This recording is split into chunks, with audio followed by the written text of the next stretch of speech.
Baik, teman-teman semuanya, saya akan mengawali materi pada malam hari ini dengan eh, intro dulu ya, dengan pengenalan dulu.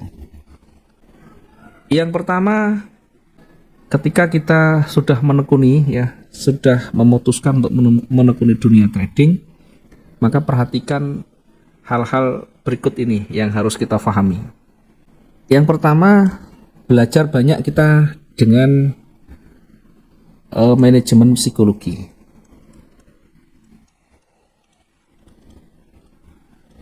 Yang pertama, kita banyak belajar dengan manajemen psikologi. Ini yang menjadi puncak dari berhasil atau tidaknya kita. Bahwa di dalam trading itu banyak sekali ilmu analisa, ilmu teknikal ya. Anak kecil saja mungkin SMP atau SD yang kita ajari dengan teknikal, yang kita ajari candlestick, maka dia akan dengan mudah bisa mengerjakan, bisa dengan mudah menguasai. Tetapi untuk menguasai psikologi ini, untuk kontrol emosi, maka ini butuh latihan, butuh kesadaran diri. Yang paling pokok di dalam trading itu bagaimana kita kontrol emosi, bagaimana kita manajemen psikologi. Ini yang paling menentukan. Sejauh mana kita memahami psikologi, manajemen psikologi ini, ya kita banyak berlatih untuk kontrol emosinya. Bagaimana cara kontrol emosinya?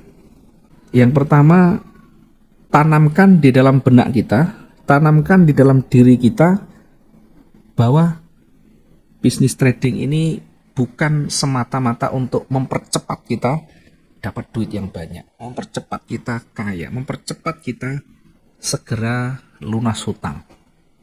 Dicatat di sana.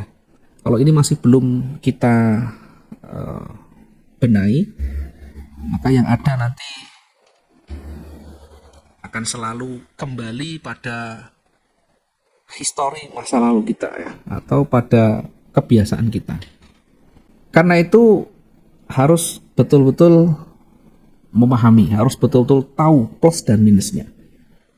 Bahwa dalam trading itu adalah satu bisnis yang high risk dan high return, yang berpotensi mendapatkan keuntungan yang besar, demikian juga berpotensi menghabiskan modal kita yang besar.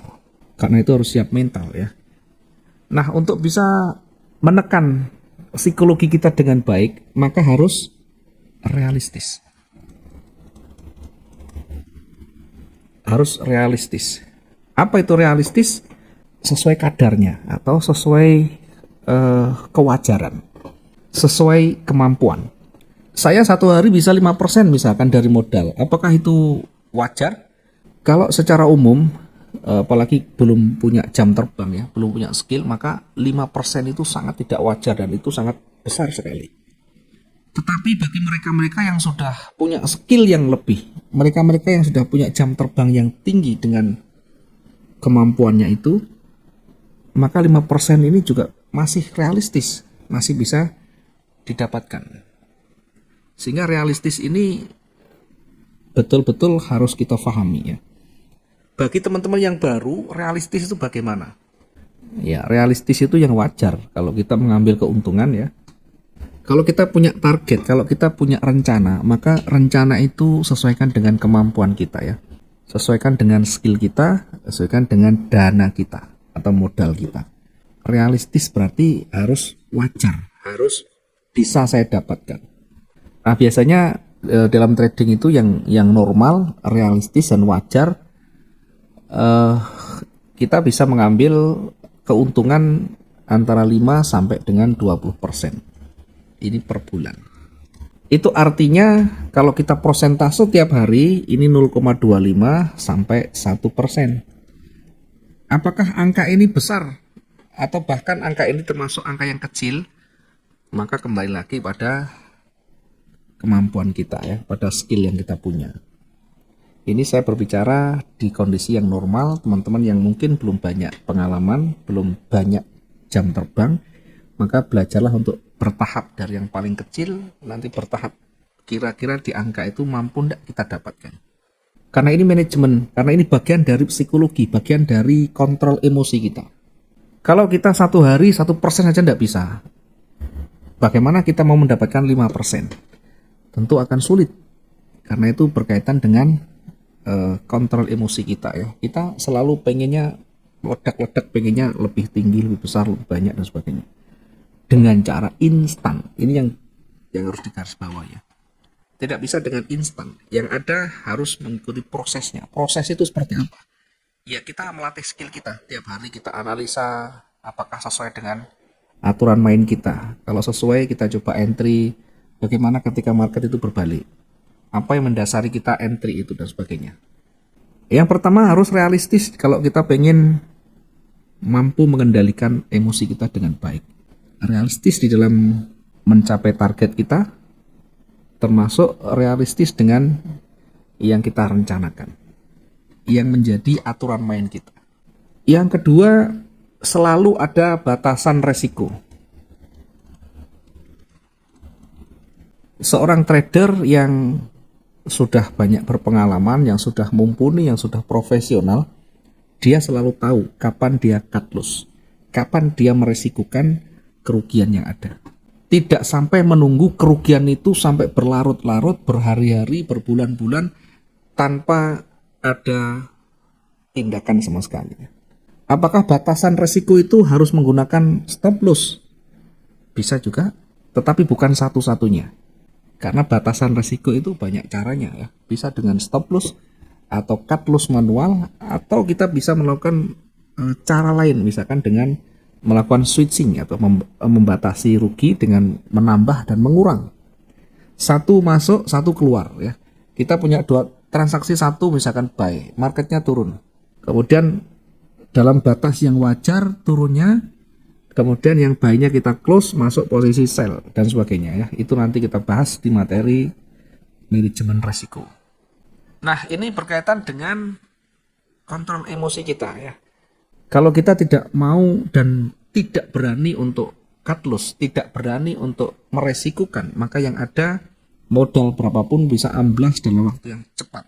Nah, tentu pembatasan resiko ini nanti bisa menerapkan berbagai pilihan ya. Bisa jadi kita batasi satu transaksi itu 2% dari modal per transaksi ya. Bisa jadi kita membatasi satu transaksi itu 1% dari modal, 2% dari modal, atau 3% dari modal. Kenapa tidak sama angkanya? Karena tidak ada angka yang pasti.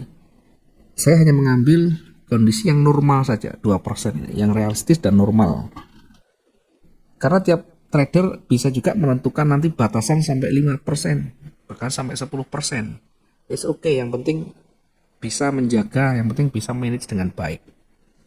Tahu batasan itu artinya sudah tahu, bisa mengkira-kira ya. Ketika marketnya ini berbalik dari yang kita analisakan dan melihat dari sisi teknikalnya sudah tidak memungkinkan, maka satu-satunya jalan adalah cut loss. Ketika market sudah mulai berbalik, maka cara yang paling cepat adalah cut loss. Dan cut loss itu bisa kita batasi jarak antara titik entry dengan running yang saat berjalan yang berbalik itu bisa kita batasi 2%, 1%, 3% dan sebagainya ya. Saya mengambil yang 2% sebagai patokan yang umum aja. Yang kedua, mungkin kita bisa membatasi dengan pergerakan pip misalnya. Misalkan ketika bergerak naik atau berbalik, kita batasi 500 sampai 700 pip misalnya begini. Artinya kalau kita entry buy, contoh ini saya ambil posisi buy, marketnya turun ternyata ya.